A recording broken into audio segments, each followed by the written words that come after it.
With your VoiceOver Match Dailicast for today, Tuesday, October 1st, I'm Chris Lanning from NeighborhoodStage.com. Now this week on episode 14 of the VoiceOver Match podcast, my guest was Corey Dissin. He's a media manager, a motivator, mentor, podcaster, basically a guy with over 25 years in the business. He's also vice president and general manager of Propulsion Media Labs. Now in today's clip from the podcast, I asked Corey which audience we should really be targeting when doing stuff on LinkedIn.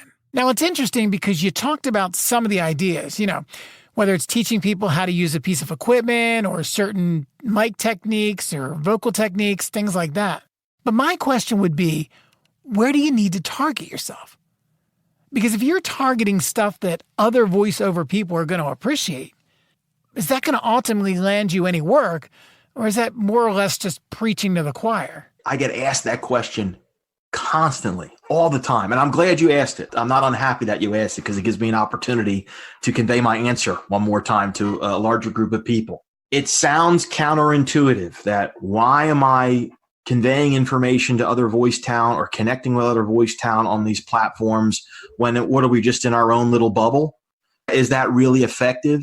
And what I'll say to you is yes. Okay, you're going to be talking to other people with a very similar interest, whether it's, voiceover work, audio, video production, but think of all the people that your connections are connected to. That's how you have to envision it.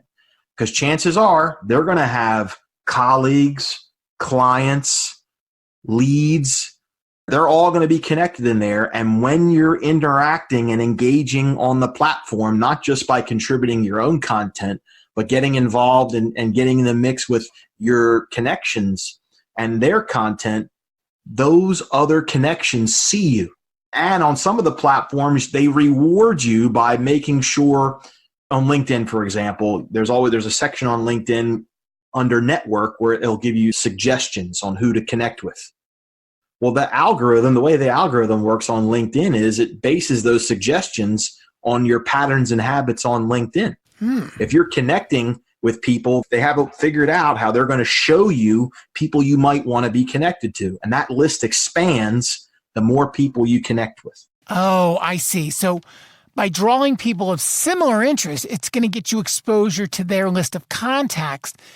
And that might be where the producers and whatever and potential clients are all hanging out. And so now you're able to grow your network off of the other voiceover talents network. Think about it. If, I got to think you've been to a lake or out by the bay, down at the Jersey Shore. If you ever took a rock and you skimmed it along the water.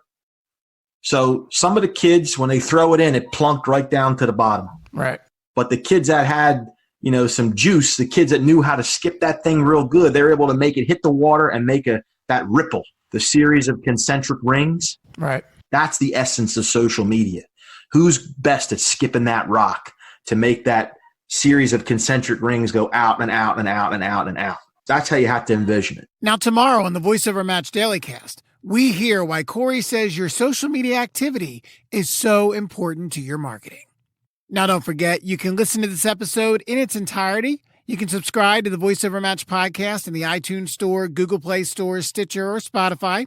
And of course, you can also listen to it online at voiceovermatch.com. With your VoiceOver Match Dailycast for today, I'm Chris Lanning from NeighborhoodStage.com. Have a great day.